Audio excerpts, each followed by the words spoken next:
북이스라엘의 왕 아합은 아람 왕 베나닷에게 빼앗겼던 길르앗 라못을 탈환하기 위해 남유다 왕 여호사밧을 동맹국으로 삼고자 합니다. 여호사밧은 이 전쟁의 의도를 처음부터 의심하며 하나님의 말씀을 들어보자고 권유합니다. 아합은 자신에게 기란 예언을 일삼는 400여 명의 선지자들을 불러 모으지만 여호사밧은 아무래도 이상함을 느껴서 400명 말고 한 사람 더 하나님의 말씀을 들어보자 말합니다. 아합은 어쩔 수 없이 자신에게 늘 흉한 예언을 일삼는 미가야라는 사람이 하나 남아있는데 그럼 그 사람의 예언을 더해서 들어보자 라고 말하며 왕궁으로 미가야를 초청합니다. 왕의 명령을 받은 신하가 미가야를 데리러 간 사이 아마도 아합의 신임을 받는 것으로 추정되는 선지자 대표 시드기야가 분위기를 한껏 띄우기 위해 철불을 만들어 시작도 하지 않은 전쟁의 승리 예언을 쏟아내기 시작합니다. 시드기야가 왜 철불을 만들면서까지 아합에게 승리의 예언을 했을까요? 하나님께서 누구도 부인할 수 없는, 부정할 수 없는 확신을 주셨기 때문에 이 예언을 시작한 것일까요? 가장 중요한 것은 시드기야의 쓸모가 바로 거기 있었기 때문입니다.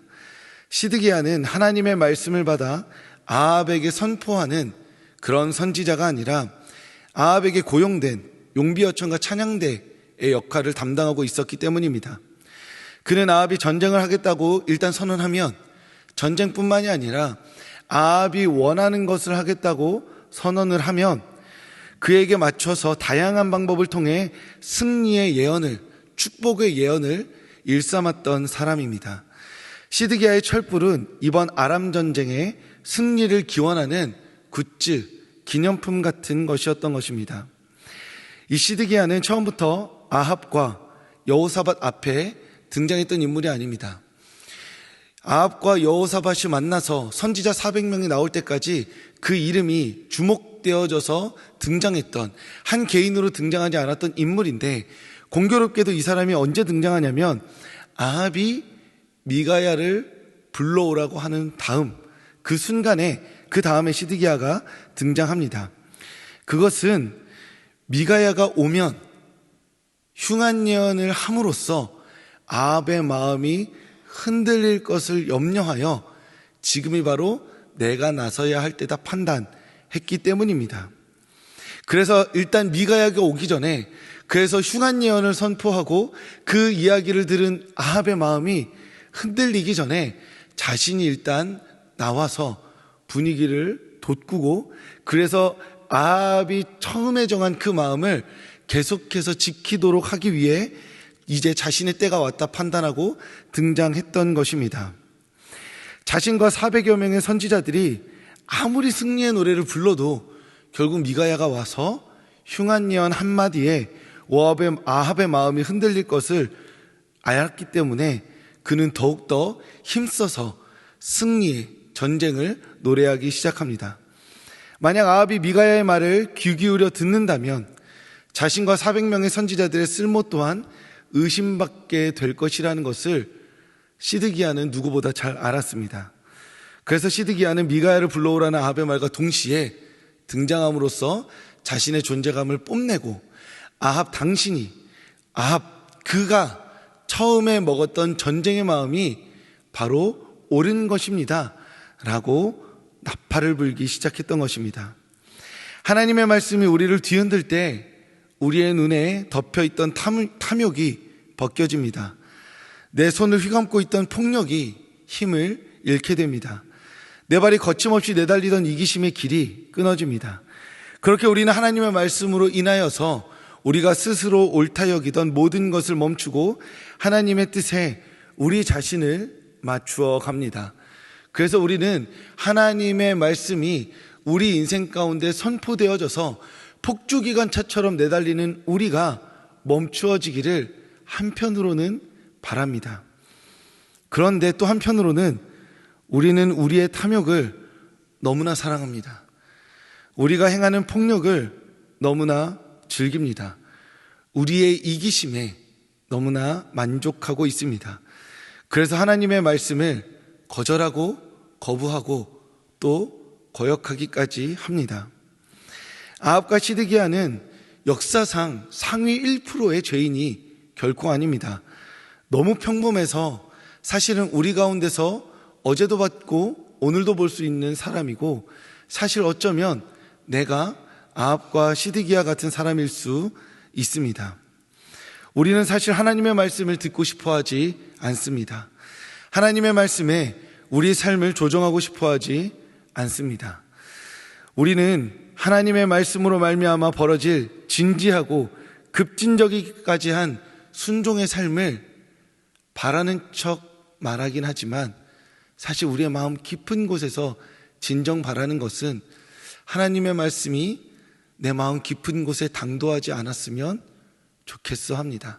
그래서 이 적당한 나의 삶이 세상과 하나님 안에서 그 중간지대에 자리 잡은 나의 적당한 삶이 오늘, 내일, 앞으로 유지되기를 간절히 바랍니다. 그렇게 하나님의 말씀을 거절하고 거부하며 거역한 인생을 그렇게 살기를 바라는 것이 어쩌면 우리인지도 모르겠습니다. 그리고 오늘 말씀은 그렇게 하나님의 말씀을 거역하고 거절하고 거부하는 그 인생들을 향한 하나님의 경고와 심판의 이야기입니다. 그래서 우리는 이 말씀을 읽을 때마다 마음이 무거워질 수밖에 없고 진지해질 수밖에 없으며 우리의 삶을 대입하여서 하나님께 은혜를 구할 수밖에 없는 죄인인 것입니다. 오늘 이야기의 주인공인 미가야가 등장합니다. 그는 처음에는 아합의 전쟁을 축복하는 것처럼 예언을 합니다. 아합이 평생 미가야에게 들어보지 못했던 축복을 듣자 이건 아니다 싶어서 채근합니다. 원래 하던 대로 하라고 말이죠. 그러자 미가야가 하나님의 말씀을 온전히 선포합니다. 두 가지로 선포하는데, 첫째, 하나님의 회의에서 아합의 심판이 최종 확정되었다고 말합니다. 열왕기상 22장 20절을 함께 읽겠습니다. 여호와께서 말씀하시기를 누가 아합을 꾀어 그를 길르앗 라못에 올라가서 죽게 할꼬 하시니. 아멘. 여기까지 읽겠습니다. 하나님께서 이미 정하신 거죠. 누가 아합을 죽일 것이냐. 미가야는 아합의 길르앗 라못 행은 하나님의 심판의 무대가 될 것이라 예언합니다. 그리고 미가야가 선포한 두 번째 하나님의 말씀은 시드기야를 위시한 400여 명의 선지자들의 예언은 거짓말이라는 것입니다. 열왕기상 22장 23절을 함께 읽겠습니다. 이제 여호와께서 거짓말하는 영을 왕의 이 모든 선지자의 입에 넣으셨고 또 여호와께서 왕에 대하여 화를 말씀하셨나이다. 아멘. 이 예언의 말씀이 끝나자마자 이 말씀을 견딜 수 없었던 시드기야가 미가야의 뺨을 칩니다. 그리고 아합은 그를 감옥에 집어넣으며 이렇게 얘기합니다. 내가 승리해서 돌아오겠다. 두고 봐라. 라는 것이죠. 그렇게 아합은 미가야를 감옥에 집어던지고 자신이 돌아올 때 두고 보자는 말을 남기고 오늘 본문은 끝이 납니다. 아합은 어떻게 됐을까요?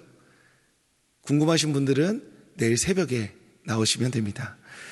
아합은 결국 미가야의 예언을 듣고도 출진을 감행합니다. 아합은 아마 이미 두 번 정도, 두 번보다 더 많았겠지만 성경에 기록된 대로 보자면 두 번 정도 당신은 죽게 될 것입니다 라는 말을 극복해낸 경험을 떠올렸을 것입니다.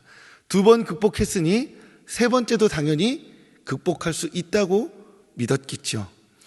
그럼으로써 그는 내 인생의 진짜 주인이 사실은 너네가 말하는 하나님이 아니라 바로 탁월한 능력으로 이 세상을 통치하고 다스리는 나다라는 것을 입증하려고 했던 것입니다.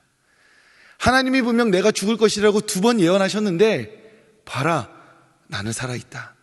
그러니 이 세 번째 예언도 나는 반드시 극복해내리라. 그리고 나서 입증해내리라. 내 인생의 주인은 하나님이 아니라 바로 나라는 사실을. 그렇게 어리석은 출진을 감행한 것이 아합이었던 것입니다. 아합은 이전의 두 번의 예언이 경고가 아니라 자신이 그 말씀을 이겨냈다라고 착각했던 것이죠. 하지만 하나님은 두 번 경고하시고 하나님의 경고를 무시한 아합에게 세 번째 최종 경고를 날리신 이후에 심판을 감행하십니다. 하나님께서 우리의 창조주이시기에 우리는 피조물된 우리는 결국 하나님 앞에서 하나님을 넘어설 수 없는 존재들입니다. 그럼에도 불구하고 죄인된 우리는 끝끝내 하나님을 넘어섬으로써 우리 인생의 주인이 나 자신임을, 나는 피조물이지만 창조주가 될 수 있는 존재임을 그렇게 부단히 입증하려고 애씁니다. 그것이 우리의 죄인된 한계이며 연약한 모습일 수밖에 없습니다. 그래서 하나님께서 우리의 창조주이시기에 하나님에서 안식을 얻을 때까지 우리는 평안할 수 없을 것이라 고백한 어거스틴의 고백이 옳은 것입니다.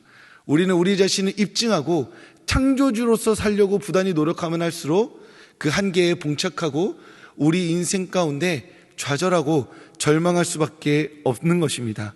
우리는 우리의 삶의 주인이 되기 위해 살아가는 존재가 아니라 주인 되신 하나님을 의지하며 그분의 인도를 받기 위해 살아가는 연약한 피조물인 것입니다. 그러니 아합과 시드기야와 같이 하나님의 말씀을 거부하고 거절하고 거역하기를 그치고 우리 인생 가운데 선포되는 하나님의 말씀에 입술의 고백으로, 손의 수고로움으로, 발의 부지런함으로 순종할 수 있기를 바랍니다. 우리가 하나님의 말씀에 순종하고자 할 때 하나님께서 우리에게 순종할 수 있는 힘과 능력, 용기와 믿음을 더하여 주실 것입니다. 그렇게 하나님이 주시는 힘으로 하나님의 말씀에 순종할 때 우리는 비로소 하나님 안에서 평안과 감사와 기쁨의 풍성한 삶을 누리게 될 것입니다.